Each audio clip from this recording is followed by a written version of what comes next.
Hi everyone, this is CA Harsha Buddala. So today our topic I will try to tell you or introduce you the topic with a small story. Okay, let us take an example that there is a particular state legislative assembly. In that particular state legislative assembly, the total number of seats are 200. Okay, and important point, this video is going to be in mix, that is English and Telugu mix. Okay, ఒక particular state legislative assembly ఉంది, దాంట్లో 200 seats ఉన్నాయి total. There were two political parties, political party A and political party B. Let us assume political party A won 70 seats and political party B won 130 seats. Now here it is very clear that ఇక్కడ చాలా క్లియర్గా ఏం తెలుస్తుందంటే party బీకి people in democracy people are the ultimate deciding factors, వాళ్ళే decide చేస్తారు. So party బీకి clear cut majority ఇచ్చారు. సో 200 టోటల్ సీట్స్ ఉన్నప్పుడు generally magic figure or government form చేయడానికి కావాల్సిన సీట్స్ ఎంత అంటే 100. No clear cutly political party B had got no more than 100 seats, that 130 seats. So political party బీని people ఏం చెప్పారంటే మీరు పరిపాలించండి, అలాగే పొలిటికల్ పార్టీ ఏకి ఏం చెప్పారంటే 70 సీట్స్ ఇచ్చి వీళ్ళని అపోజిషన్లో కూర్చోబెట్టి మీరు వాళ్ళు ప్రాపర్గా రూలింగ్ చేస్తున్నారా లేదా అబ్జర్వ్ చేసి క్వశ్చన్ చేస్తూ ఉండండి. So they have given opposition role to political party A. ఓకేనా, let us assume a scenario. ఒక సినారియో చూద్దాం, ఒక 2 సినారియోస్ అనమాట. సినారియో వన్ ఏంటంటే ఈ పొలిటికల్ పార్టీ బి ఏం చేసింది అంటే ఈ పార్టీ ఏ వాళ్ళు బాగా క్వశ్చన్ చేస్తున్నారు మనల్ని, మనం ఏం చేసినా ఈ అడ్డుపడుతున్నారని చెప్పి ఈ పార్టీ ఏలో ఒక 40 మెంబర్స్ని పార్టీ బిలోకి కలిపేసుకుందనమాట. ఓకేనా, సో ఇది మనం చూస్తూ ఉంటాం కదా బయట. సో రూలింగ్ పార్టీలోకి, అపోజిషన్ పార్టీలో గెలిచిన ఎమ్మెల్యేలు ఎంపీస్ చాలామంది రూలింగ్ పార్టీలోకి వెళ్ళిపోతూ ఉంటారు. ఓకేనా, సో ఇక్కడ ఏమైంది, వీళ్ళు బాగా క్వశ్చన్ చేస్తున్నారు, వీళ్ళు గవర్నమెంట్ని మనం పాస్ చేసే ఇంపార్టెంట్ బిల్స్కి అడ్డుపడుతున్నారు, వీళ్ళకి ఇన్న సీట్స్ ఉండకూడదు అని చెప్పి రూలింగ్ పార్టీలో ఉన్న పార్టీ బి ఏం చేసింది అంటే పార్టీ ఏలోంచి ఒక 40 మెంబర్స్ని పార్టీ బిలోకి తెచ్చేసుకుంది, వాళ్ళ పార్టీలోకి తెచ్చేసుకుంది. ఆర్ సినారియో 2 ఏం జరుగుండొచ్చు అంటే ఇది కొంచెం రేర్గానే జరుగుతుంది, ఒకప్పుడు జరిగేవి ఇప్పుడు జరగట్లేదు. ఏమైందంటే పార్టీ ఏం చేసిందంటే పార్టీ ఏం చేసిందంటే మ్యాజిక్ ఫిగర్కి మనం 30 సీట్సే కదా దూరంలో ఉన్నాం, పార్టీ బి నుంచి మనం ఒక 40 మెంబర్స్ని తెచ్చేసుకుందాం. పార్టీ బి నుంచి పార్టీ ఏ ఒక 40 మెంబర్స్ తెచ్చేసుకుంటే మనం రూల్ చేసేయచ్చు కదా అని చెప్పి వాళ్ళు ఏం చేశారంటే పవర్ ఆశ చూపించో డబ్బులు ఆశ చూపించో whatever the reason maybe వీళ్ళు తెచ్చుకున్నారు. ఇమాజిన్ చేసుకోండి 2 సినారియో 1 సినారియో 2. సినారియో 1 ఏంటంటే అపోజిషన్ పవర్ తగ్గించే విధంగా రూలింగ్ పార్టీ ఎక్కువ మందిని తెచ్చేసుకుంది. ఓకే, 40 మెంబర్స్ని తెచ్చేసుకుంది. సినారియో 2 ఏంటంటే గెలవని పార్టీ గవర్నమెంట్ ఫామ్ చేయడం కోసం ఒక 40 మెంబర్స్ని వాళ్ళ దాంట్లోకి తెచ్చేసుకుంది. ఓకే, ఈ 2 సినారియోస్లో కామన్ థింగ్ ఏంటి అంటే ప్రజల తీర్పుకి ఆర్ ప్రజల జడ్జిమెంట్కి వాల్యూ లేదు, అంతేనా. అల్టిమేట్లీ మీరు చూస్తే సినారియో 1 జరిగినా సినారియో 2 జరిగినా ఏం జరుగుతుంది, పీపుల్ ఇచ్చిన మ్యాండేట్కి వాల్యూ లేకుండా పోయింది. ఇదే కదా ప్రాబ్లం. సో పీపుల్ ఇచ్చిన మ్యాండేట్కి ఎప్పుడైతే వాల్యూ లేకుండా పోతుందో జనాలకి డెమోక్రసీ మీద లేదా ఓట్ వేయడం మీద ఇంట్రెస్ట్ ఉంటుందా, ఉండదు, ఇంట్రెస్ట్ పోయే ప్రమాదం ఉంటుంది. మరి ఇలాంటి సినారియోస్ని ప్రివెంట్ చేయలేమా? ఇలాంటి సినారియోస్ని ప్రివెంట్ చేయడానికి ఎలాంటి యాక్ట్స్ కానీ ఎలాంటి సెక్షన్స్ కానీ ఎలాంటి చట్టాలు కానీ లేవా అంటే హియర్ కమ్స్ అవర్ టాపిక్.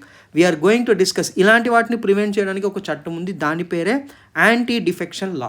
దీన్నే తెలుగులో మనం ఫిరాయింపు చట్టం అని అంటారు. ఓకే, సో ఒక వ్యక్తి ఒక ఎమ్మెల్యే ఆర్ ఒక ఎంపీ ఒక పార్టీ నుంచి ఇంకొక పార్టీని మారడానికి తెలుగులో they will call it as party ఫిరాయింపు. అదే ఇంగ్లీష్లో ఏమంటారంటే డిఫెక్షన్ అంటారు. Defection from one party to another party అని చెప్పి అంటారు. So there is an law called anti defection law. ఈ యాంటీ డిఫెక్షన్ లా ఎందుకు ఉందంటే ఇలాంటి వాటిని ప్రివెంట్ చేయడానికే ఉంది. మరి యాంటీ డిఫెక్షన్ లా ఉన్నా కూడా ఇమీడియట్గా మీకు ఏం క్వశ్చన్ వస్తుంది అంటే యాంటీ డిఫెక్షన్ లా ఉన్నా కూడా ఇప్పుడు ఇవన్నీ ఎందుకు జరుగుతున్నాయి అని ఒక క్వశ్చన్ వస్తుంది. ఓకే, సో దానికి ఆన్సర్ మీకు తెలియాలంటే మనం యాంటీ డిఫెక్షన్ లా గురించి డీటెయిల్గా డిస్కస్ చేయాలి. Okay, let us start into it.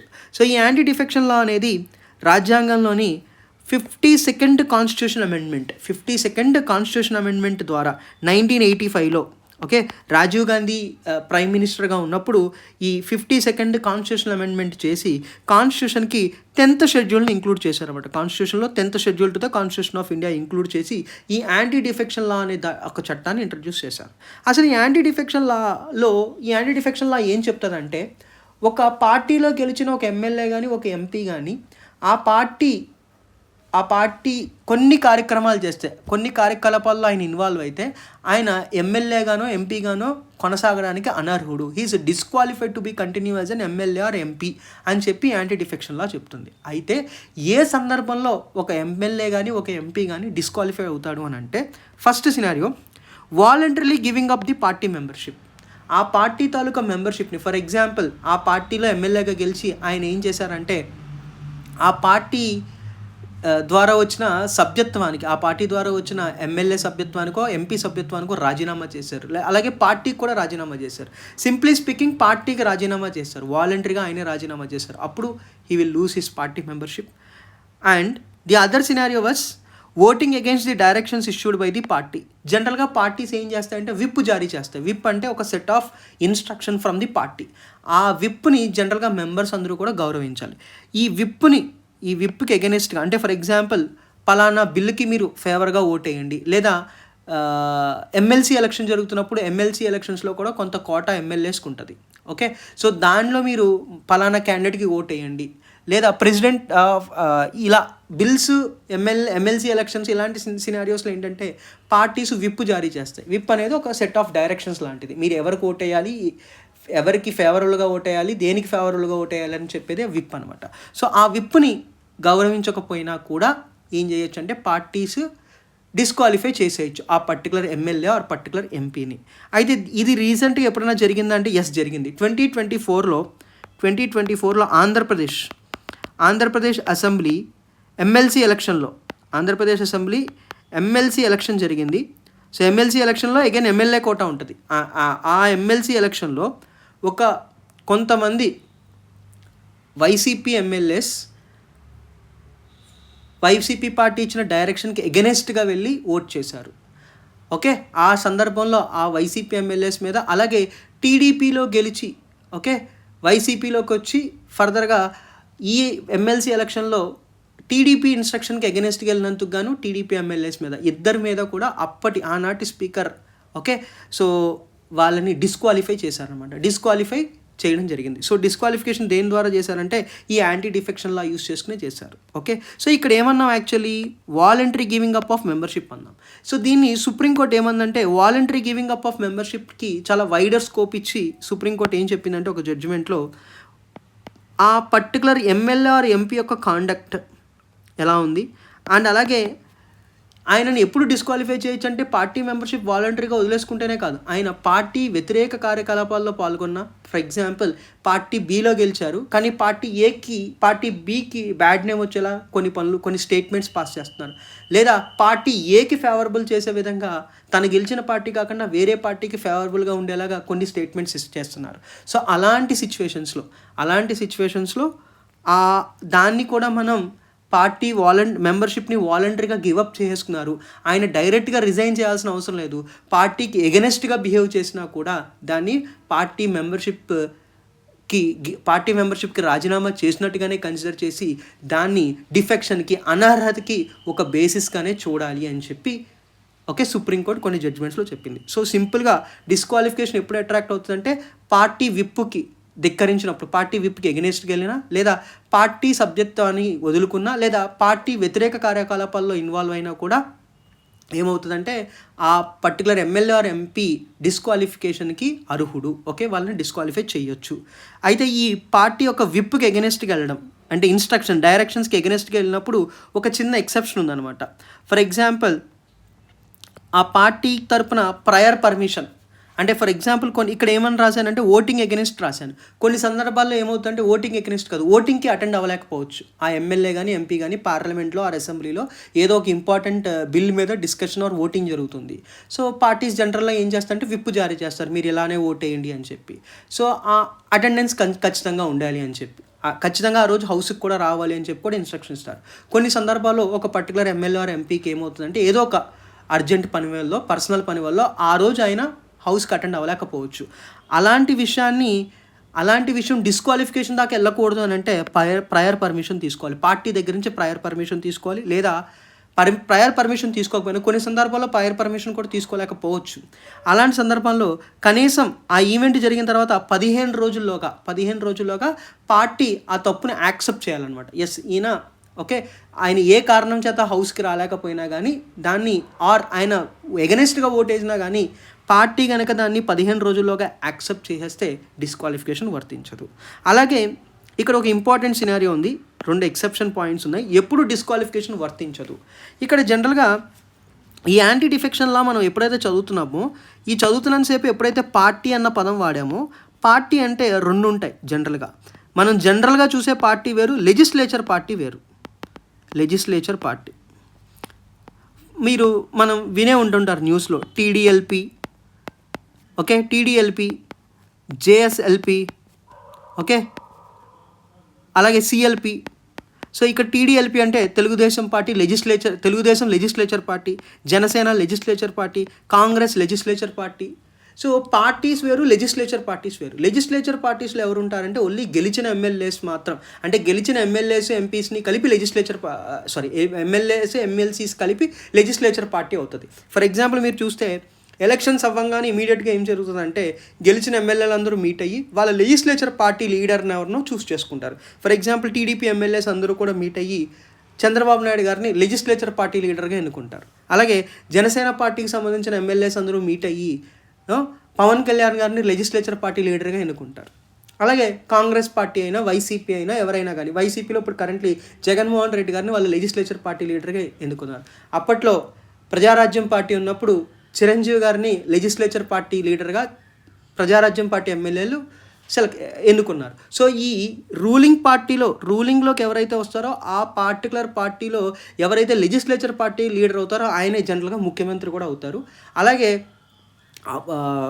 ఓడిపోయిన పార్టీ, ఫర్ ఎగ్జాంపుల్ వైసీపీ ఉంది ఏపీలో, వైసీపీలో ఎవరైతే లెజిస్లేచర్ పార్టీ లీడర్గా ఎన్నుకుంటారో ఆ లెజిస్లేచర్ పార్టీ లీడర్, అంటే ఉదాహరణకి ఇప్పుడు కరెంట్ సినారియోలో జగన్మోహన్ రెడ్డి గారు లెజిస్లేచర్ పార్టీ లీడర్ వైసీపీకి, ఆయనే జనరల్గా లీడర్ ఆఫ్ ది అపోజిషన్ అయ్యే ఛాన్స్ కూడా ఉంటుంది. కానీ ఇప్పుడు టెక్నికల్గా ఆయనకి లీడర్ ఆఫ్ ది అపోజిషన్ ఇవ్వలేదు, అదొక డిఫరెంట్ డిస్ప్యూటెడ్ ఇష్యూ, దాని జోలికి నేను వెళ్ళదలుచుకోవట్లేదు. సో ఇక్కడ ఏం చెప్తున్నారంటే ఎక్సెప్షన్స్లో వన్ ఆఫ్ ది ఎక్సెప్షన్ అంటే పార్టీ మారినా కూడా, అంటే పార్టీకి వ్యతిరేకంగా యాక్టివిటీస్లో ఇన్వాల్వ్ అయినా కూడా ఎప్పుడు డిస్క్వాలిఫికేషన్ వర్తించదు అని అంటే ఒక్కొక్కసారి ఏమవుతుందంటే లెజిస్లేచర్ పార్టీ మర్జర్స్ జరగవచ్చు, లెజిస్లేచర్ పార్టీ విలీనం జరగవచ్చు. ఎప్పుడైతే ఒక పొలిటికల్ పార్టీ బి ఉంది, పొలిటికల్ పార్టీ బి ఏం చేసిందంటే legislature party B legislature party ఏలో విలీనమైనప్పుడు ఎమ్మెల్యేస్ ఆటోమేటిక్గా ఆ పార్టీలోకి మూవ్ అవుతారు. అలా కనుక విలీనం అయితే అప్పుడు డిస్క్వాలిఫికేషన్ వర్తించదు.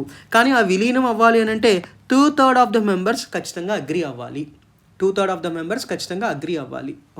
సో ఫర్ ఎగ్జాంపుల్ ఒక పర్టికులర్ లెజిస్లేచర్ పార్టీలో 30 ఎమ్మెల్యేస్ ఉన్నారు, 30లో 2/3 అంటే 20 మెంబర్స్ కనుక డిసైడ్ అయ్యి మనం అందరం వెళ్ళిపోయి లెజిస్లేచర్ పార్టీ ఏలో మనం మర్జ్ అవుదాము అని డిసైడ్ అయ్యి దానికి ఎలక్షన్ కమిషన్ కనుక అప్రూవల్ ఇస్తే అప్పుడు ఈ 20 మెంబర్స్ ఎమ్మెల్యేస్ మీద డిస్క్వాలిఫికేషన్ అప్లై కాదు.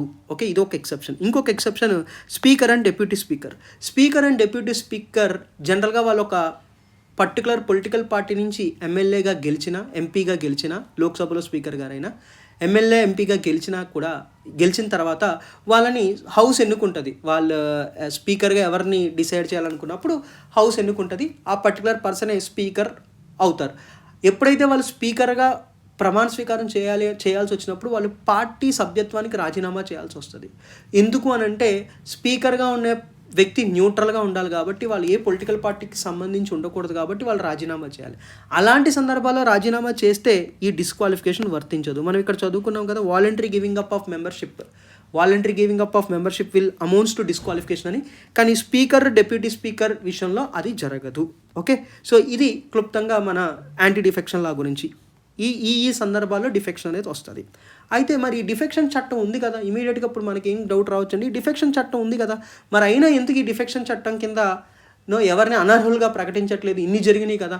2014 తర్వాత ఆంధ్రప్రదేశ్లో కానీ తెలంగాణ రాష్ట్రంలో కానీ పార్టీ ఫిరాయింపులు యాంటీ డిఫెక్షన్స్ అనేవి చాలా జరిగినాయి కదా, మరి ఎప్పుడు ఎవరి మీద అనర్హత జరగలేదు అని చెప్పి మీకు డౌట్ రావచ్చు.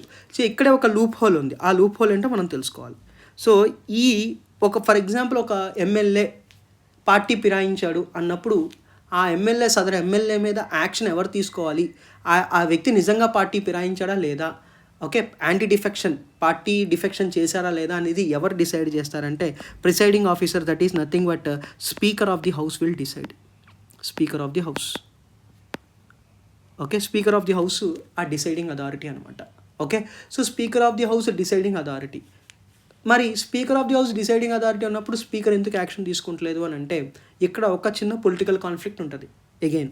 సో రాజ్యాంగంలోని 10th షెడ్యూల్ స్పీకర్ నిర్ణయం తీసుకోవాలని చెప్పిందే కానీ స్పీకర్ ఎప్పట్లోగా నిర్ణయం తీసుకోవాలనేది చెప్పలేదు. Okay, with in what time, ఒక టైం బౌండ్ మేనర్ ఏమి స్పీకర్కి సెటప్ చేయలేదు. రీజనబుల్ టైంలో స్పీకర్ నిర్ణయం తీసుకోవాలి అని చెప్పిందే తప్పితే రాజ్యాంగంలో ఎక్కడ కూడా స్పీకర్ 3 నెలలు లేదా 6 నెలలు లేదా సంవత్సరంలోగా స్పీకర్ ఆ అనర్హత, ఎవరైతే ఒక అనర్హత అప్లికేషన్ వచ్చినప్పుడు, ఫర్ ఎగ్జాంపుల్ నేనే ఒక శాసనసభ్యుని, నేనేం చేశానంటే ఒక పలానా మా పార్టీకి సంబంధించిన ఎమ్మెల్యే వేరే పార్టీ వ్యతిరేక కార్యకలాపాల్లో పాల్గొంటున్నారని చెప్పి నేను స్పీకర్ గారి దగ్గరికి ఒక అప్లికేషన్ పెట్టాను, ఆయన అనర్హుడిగా ప్రకటించండి అని చెప్పి. అలా అప్లికేషన్ ఫైల్ చేసినప్పుడు దాని మీద ఎన్ని రోజుల్లోగా నిర్ణయం తీసుకోవాలనే దాని మీద స్పీకర్కి ఎలాంటి టైం బౌండ్ మేనర్ అనేది లేదు. రీజనబుల్ టైంలోగా తీసుకోవాలని అన్నారు తప్పించి అది ఎప్పట్లోగా లేదు. ఇదే ఒక పెద్ద లూప్ హోల్ అయ్యింది.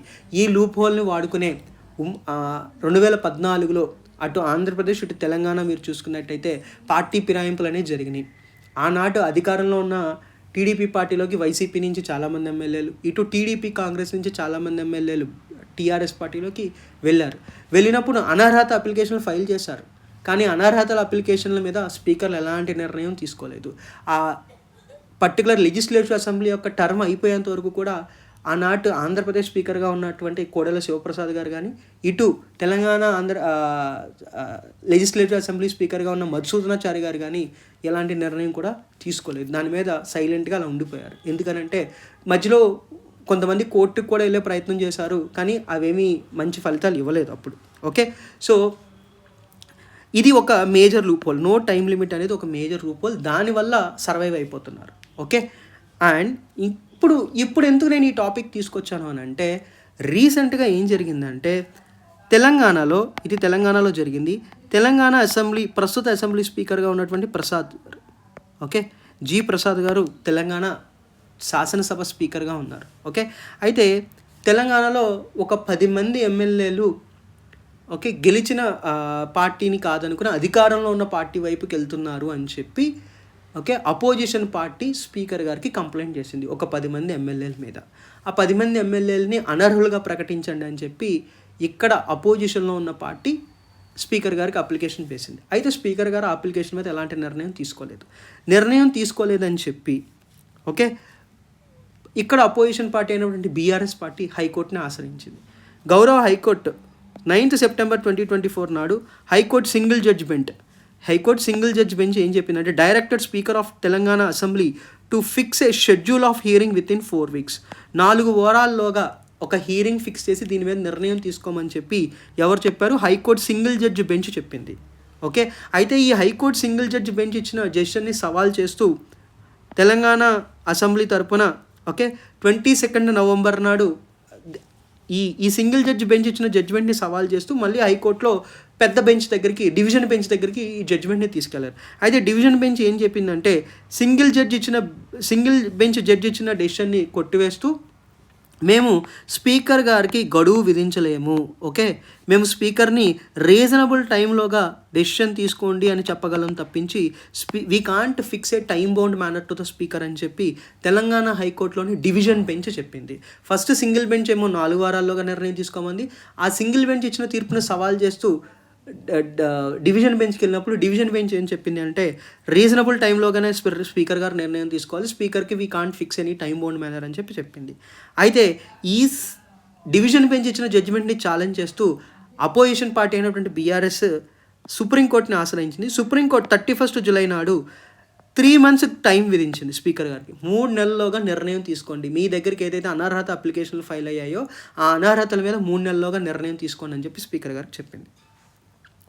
అయితే దాని మీద కూడా స్పీకర్ గారు 3 నెలల్లో నిర్ణయం తీసుకోకపోతే 17 నవంబర్